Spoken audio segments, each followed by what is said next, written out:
Hey, welcome to Tales from the Troll Hole. I'm your host, Cecil B., and together we're going to dive deep into the internet and find what stories there are to be read, enjoyed, laughed at, cried with, you name it. Thanks for coming along on this journey with me. Now grab your torch and pitchfork. Let's dive into this troll hole.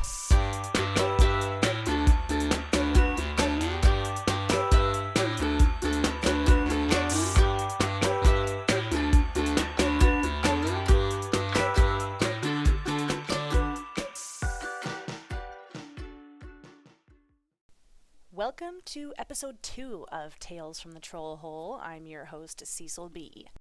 Right now, where I am in the world, it is turning autumn. It is misty, it is foggy, it is windy. There are leaves blowing everywhere, and it just feels overall very witchy and very Halloween outside. I'm loving it. It's also almost Halloween. I think when this comes out, it'll be the 28th of October. And I am going to do a special Halloween episode. I'm so excited about that. I'm going to be reading some scary stories. That's going to be real fun. Now until New Year's Day is like my favorite time of year. It's just so mystical, and I think there's something really magical about the trees shedding all of their leaves and starting the whole growth process over. And it reminds me that there's opportunities to shake everything off and try again. But yeah, it's just a really beautiful symbolic time of getting down to your core and focusing on what's important, and then letting your flowers and blossoms grow up again, and then you start the whole process over. I think it's really beautiful. Plus, just about every holiday this time of year is all about eating candy and treats and all kinds of goodies. And who doesn't like that? Who doesn't like that? Nobody. That's who.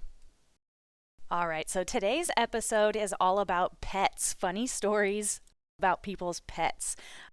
So I've got 2 dogs right now. I have Milo, who is 5 years old. She'll actually be 6 next month.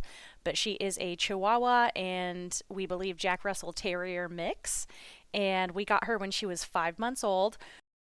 And she is very neurotic. She has a ton of allergies. She doesn't like going outside, but when she's inside the house, like, she loves being at home. She loves heated blankets.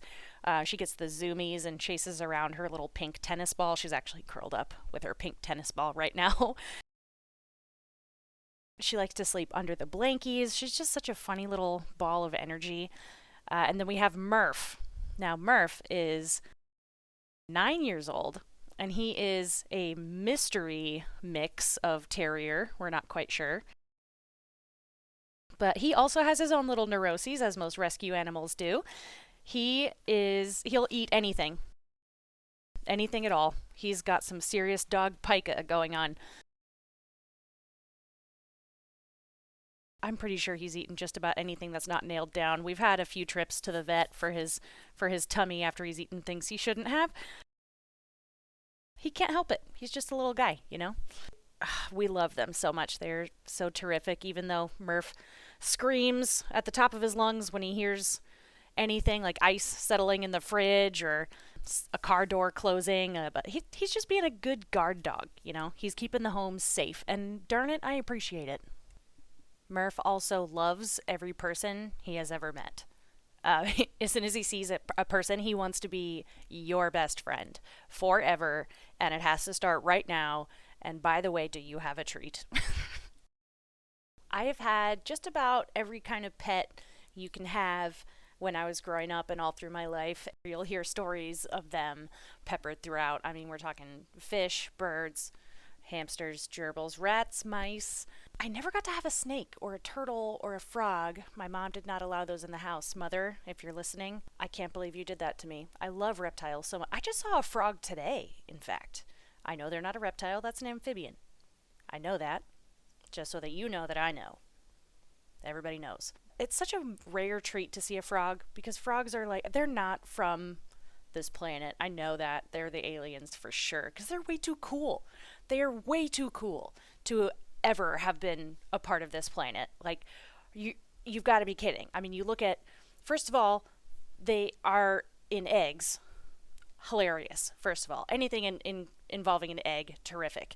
And then they become a tadpole, half fish, right? And then they get the legs, a fish with legs. And they're not normal legs either.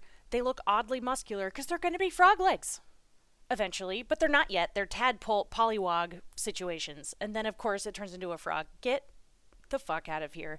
I love frogs so much. They're so strange. So if you have a pet frog, I am jealous. I need to know what its name is. I need to know what you have in the enclosure. Oh, and rain frogs? Okay, this may need to be a whole separate frog episode that I need to do because I have a lot of thoughts about frogs. But let's get into the pet stories. Real quick, though, frogs' tongues? Get out of here. I mean, they just shoot out like those little sticky hands. I guarantee you those sticky hands were made by somebody who was inspired by a frog tongue. And also chameleons do the same thing, I'm pretty sure. Okay, that's it. All right, now pet stories. All right, our first story is from Music Lover 273 on Reddit. My mom didn't want to pay the pet fee, so she hid the cat's things and put him outside. As the inspector is looking through the apartment, he runs up to the screen door and launches himself on it, shaking the screen and meowing. I know that sound they're talking about, just like meow. The inspector says, Is that your cat? Mom says nothing. The cat says meow and shakes the screen some more. Mom says, yes. The cat jumps down and acts like nothing happened. It was like he knew. My God, that is so funny because I used to have a cat who did the exact same thing. Her name was Frankie, and she would jump on the screen door and scream through it. I don't understand what makes them do that. Maybe they're mystified by the fact that there is a screen to begin with. They don't understand what it's made of or the functionality of it. Just like when they get with a sliding door that has a screen and they get behind the sliding door and the screen door and then they climb the screen. Top tier cat behavior. That's incredible. Our next story is from Orenthor1 on Reddit. I have a pretty big dog. Every time he walks down the stairs, he forgets to look up when he gets to the bottom and bangs his chin on the floor. Then he looks around with this shocked look as if he has not done it a million times before. That's terrific. If there's one thing that dogs are absolutely unstoppable at, it is blaming their surroundings for something that they have done. I can't tell you how many times my dog has woken herself up with a fart and then looks at me like I did something offensive. It's incredible.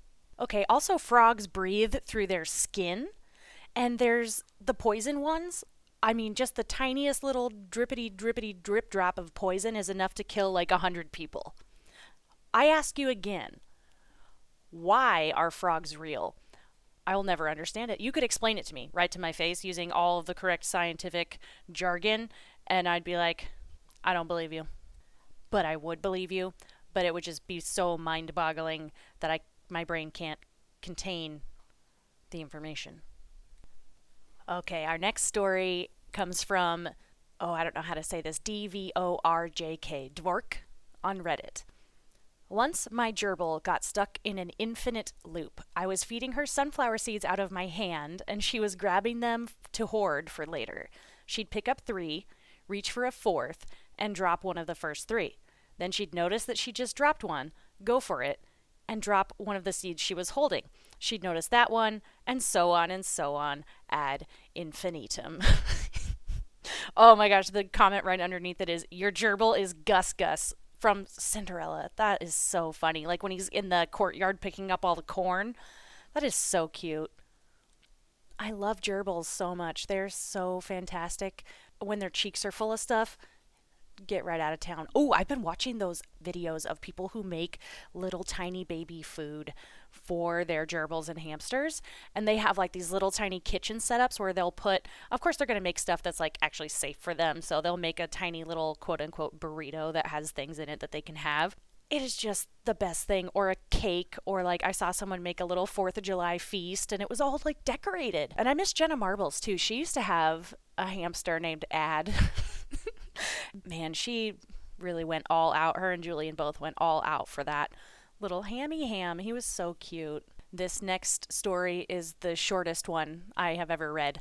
It's by Deleted on Reddit. Dog heard my stomach growl, and he growled back. Oh my god. That makes me wonder too. Like, I wonder what that growl sounded like to the dog. Like, what did your stomach say to your dog? Obviously, something offensive. And then you start to wonder too, like, would that be like the dog's version of an EVP, electronic voice phenomenon, but not electronic, probably BVP, biological voice phenomenon? I don't know. What if now the dog thinks the house is haunted? These are the things that haunt me. Our next story is one from Cakerton on Reddit. My greyhound can't/won't push open a door that's already partway open. He will stick his head through and look at me, waiting for me to open it for him. He will wait and wait forever. Sometimes I'll look up and he's just standing there at the door, and I'll wonder how long he's been standing there. It's so sad. Oh, poor baby. That's kind of like when you have a dog and you want them to come up on the bed or the couch and they just won't because they've been taught not to before. Because it takes so much convincing and they look like they're going to, get in trouble. It just makes me so sad. Like, come on, baby pup, get up here. Oh my gosh, I found a turtle story. Oh, and the username checks out. This is from Salamander Sylph on Reddit. We erected a small fence in the middle of a garden so that our tortoises stay in the half that we have checked and note there are no holes in the fence. One of them decided to try and climb said small fence and ended up flipping itself onto its back. Then another wanders up and does the exact same fucking thing. It's a miracle they're still alive, dumb cuties. Ugh, I love turtles and tortoises. I know they're different. Again, I know this. And now you know that I know. I just like the word turtle, although I do have an irrational fear that I'm going to say the word turtle when I mean to say the word total, especially at work when I'm telling someone, okay, your total is, I'm afraid that I'm going to say your turtle is. I don't know. It's not a rational fear, but it's a fear. And also, I didn't know that tortoises could climb fences, or that they would even think to attempt to climb a fence. That is pretty cool. And I love that the other one was like, what happened here? It's not going to happen to me. Our next story is from Should Be Doing Science on Reddit. My dog has a blanket that he brings everywhere. He will try to jump on my bed while carrying his blanket. He trips over the blanket and falls on the ground every single night. Ugh. My heart. Oh my gosh. I love that he has a blankie. He has his own special blankie. Oh, the comment right below it. I have to read that one too. It's from Country Gal 0415. My dog drags his pillow, blanket, and stuffed animal from his crate into my room and onto my bed every single night. I tell him, okay, Abu, time for bed. And he runs down the stairs and gets each thing in a different trip.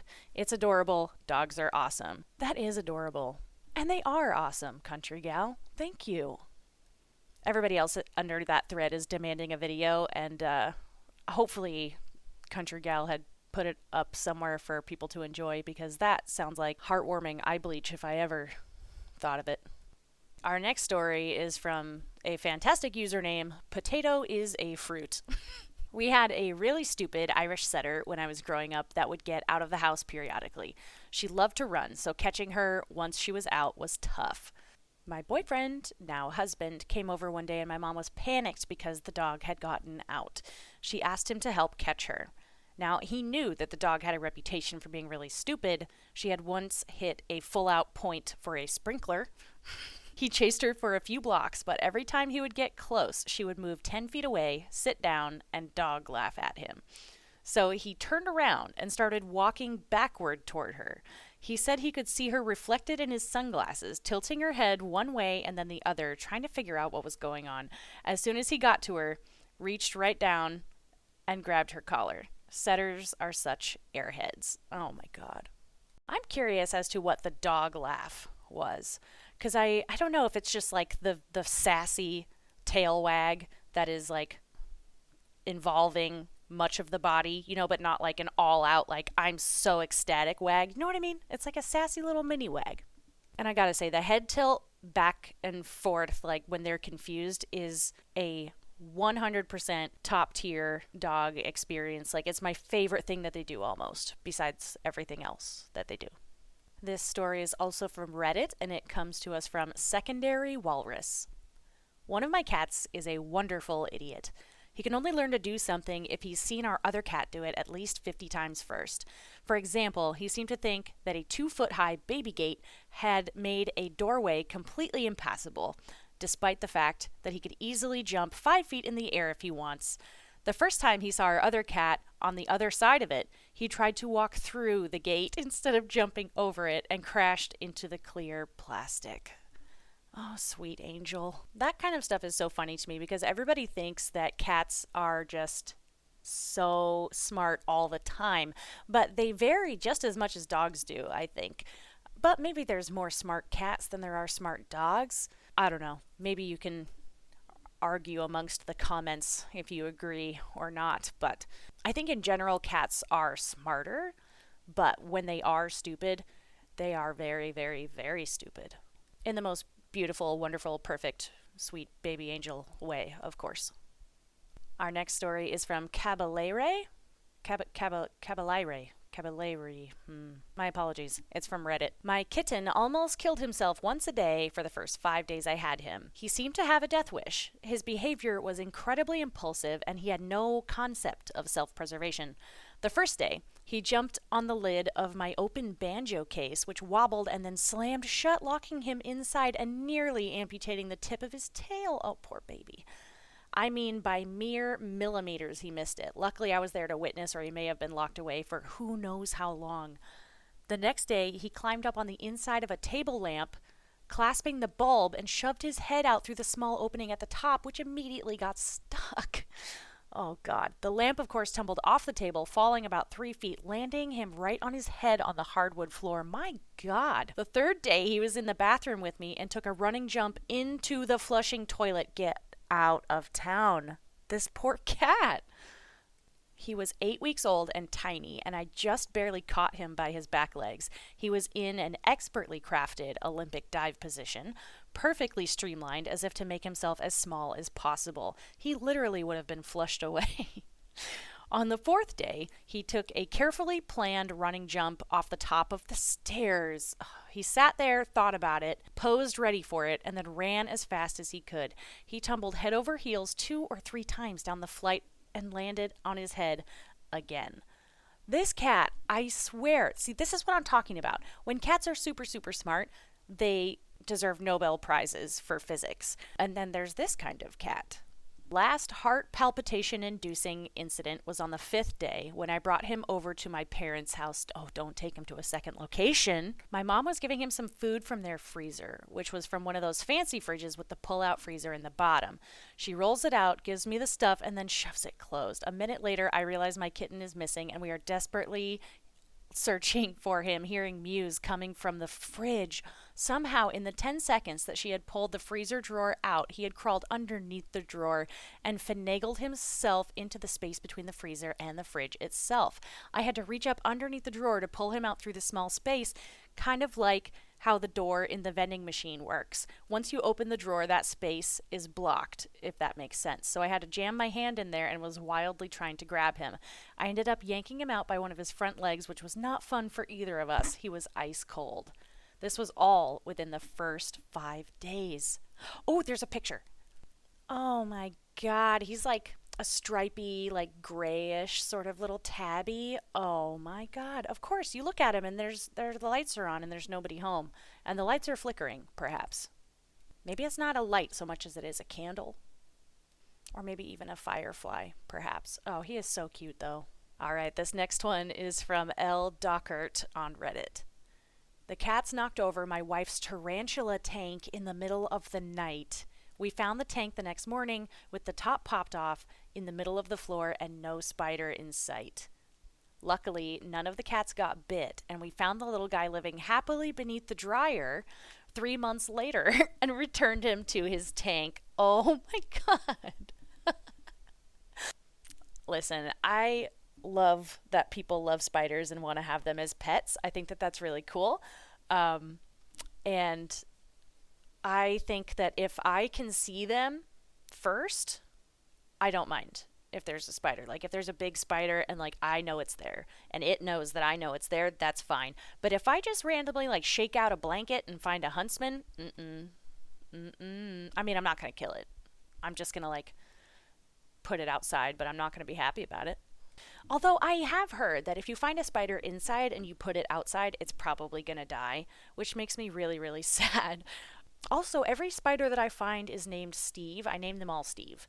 I remember there was one in my kitchen not that long ago, and he was there for a long ass time. He never paid any rent, though. I guess that their laundry area was bug free for a long time.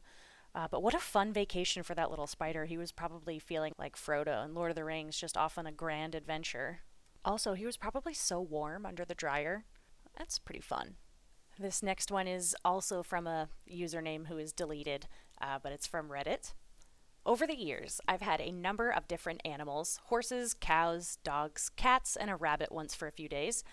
But the most gloriously stupid animal I have ever had was a horse named Bo. Bo was an extremely nice horse. He was extremely easy to work with and was solid minded and never once attempted to buck, even as a 3-year old. More on that later. However, Bo was not what we would call a very imaginative animal. In fact, he had a running list of things that he was well known for. As such, getting his head stuck in a fence by sticking it through to eat his neighbor's hay. He was unable to remove his head from the fence unless he was helped. Getting stuck behind a gate, an open gate. It had swung towards him, and he couldn't figure out how to go around. At one point, Bo decided to jump into a lake for a swim on a hot day. However, he mistimed the jump, and instead of splashing down, just fell face first into the water. He repeated this 3 more times until he got it right. Bo was terrified of cows. We raised cattle, and we had plenty of cow horses, so this wasn't really an issue at first. It became a problem, however, when he decided he had bonded to a newborn calf that we were bottle feeding. He wouldn't leave the calf's side, but when we would turn the calf out with the other cows as soon as it got older, he'd stand terrified, essentially over the calf as it grew, not realizing that the animal he had bonded with was the same thing he was scared of. Oh. And personal favorite, Bo didn't understand how to buck until he was 6 years old. Not that he didn't want to, he didn't know how. The very first time he did, he was running around a pen and out of nowhere kicked up. He immediately stopped, stared at his own ass for a good 5 minutes, and with a bewildered expression on his face. He then promptly bucked for the next half hour with one of the most joyous expressions I've ever seen on a horse's face. Bo was a fantastic horse and has a very, very long list of things that I could list. I had a dog, Taz, who was in a similar boat, but those are probably a bit too long. I love the idea of a ridiculous horse because, again, horses are kind of like cats of farm animals to me. Do you know what I mean? It's like they seem like so elegant and smart and wise, like they have so much going on in their brains. They know so much. You can see it in their eyes. But there's got to be stupid ones, right? It's just like people. There's genius people out there. There's people that created Wi-Fi and space travel and modern computers and refrigerators and like all these cool things. And then there's some real silly gooses out there. Speaking of silly gooses, I wonder, there's gotta be serious geese, right? Would they be offended that we just always, when someone does something stupid, we call them a silly goose? There's gotta be genius goose out there, right? Genius geese. Once we can figure out how to communicate with animals in a meaningful way and not just observing how they communicate with each other, I think that geese are going to have a lot to say to us. I just have a pretty good feeling about that. Our next story is from Lemonfly4012. Not a laugh, but a smile. I have an aquatic turtle. He's very friendly. Ever since my son could crawl, he would follow him around the house like a puppy. My son is 7 now. My turtle still follows him and only him and crawls up on his lap when he sits down. He's pretty timid with everyone else, but my son seems to have the turtle touch. That is so cute. I just love that kind of like reptile little animal can have that kind of meaningful connection. You know, people sort of write them off as like if it doesn't have fur, it doesn't have an emotional ability to connect. But that's so wrong. That is so incorrect. And darn it, Lemon Fly has showed us the way. The comment underneath it says, "You have spawned the turtle whisperer." This one is also a deleted user from Reddit. I had a dog growing up. She used to eat with us. As in, if we were in the living room eating dinner while watching TV, she would go to her bowl in the kitchen, grab some food, and bring it in and eat it off the floor in front of us like she wanted to have a family meal. She would keep looking at us, too, as if she was trying to socialize. Oh, my heart. That is so sweet. She just wants to be a part of it. Let her be a part of it. I try to do that. Like if I'm eating something at home, I try to have at least part of it be dog friendly, like cucumber or like cabbage or something like that, or carrots, so that if I'm eating, I can feel like the dogs are getting a little sneaky snack because they're begging. Of course they are. I'm not going to tell them no. I have no discipline at all. I won't do it. You can't make me. So then, like when they're begging, I can give them a little something, and then like they think they're getting a naughty little treat, but they're actually just getting something that's pretty good for them. Because they're a part of the family. It's a family meal, okay? Gosh, just let the family meal happen. Let it happen. The next one is from Diffie100. I used to have 4 adorable chickens. They were socialized from young chicks and would run over to you when you went outside. They would even hang out on your shoulder. Chickens are hilarious and very cute. They would jump to get berries off the upper branches of a bush, and it was the best. Could watch them for hours. One of my chickens was extremely dumb, but very beautiful. She was an Araucana. While the other 3 would be crowded around me getting treats, she would be staring at the fence. Chickens are hugely underrated as pets. In addition to all of the cuteness and laughs, they give you eggs and help you maintain your yard. I love chickens. My dad actually had chickens for a while, and I went to go visit his house, and I hadn't been there since he had gotten them, so I went and I saw them in their little fenced-in little coop, and they had a lot of room to run around, and it was really cute, and they all came out to the fence, and I went into the little shed, and I started to get some chicken feed, and one of my younger sisters comes out, and she's like, "Oh, no, no, no, don't give them any of that. They've already eaten." And all at once, the chickens, as if they understood what she said, all went, "Brrrr." And so that was them like objecting, like, no, we want to eat anyway. So I totally fed them again. I loved them. They were great. Well, that's it for today, friends. Thank you for joining me on today's episode all about the wonderful world of ridiculous pets. I really can't wait for the Halloween episode that I'm going to do in a couple days. I hope you can join me for that. And in the meantime, make sure to find me on Instagram and send me in stories of anything you want. Road trips, first days of school, ghost stories, or holiday stories coming up, your favorite, best restaurant you've ever gone to. I want to hear it. I want to hear it. So send it to me on Instagram, and I'll see you for the next episode. Thank you very much. Bye-bye.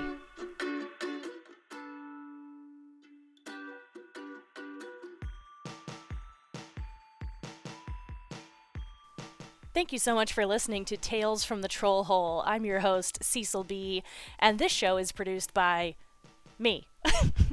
Our theme song is by Vervex. They're a great band. You should give them a listen. You can stream them anywhere. They're also on TikTok and Instagram. Remember to subscribe so that you don't miss out on a single episode. And also find us on Instagram, and then you can send in your own stories. I just ask that they're true and that they're not going to scar somebody for life. You know what I mean? Anyway, thanks for listening, and I'll see you next week.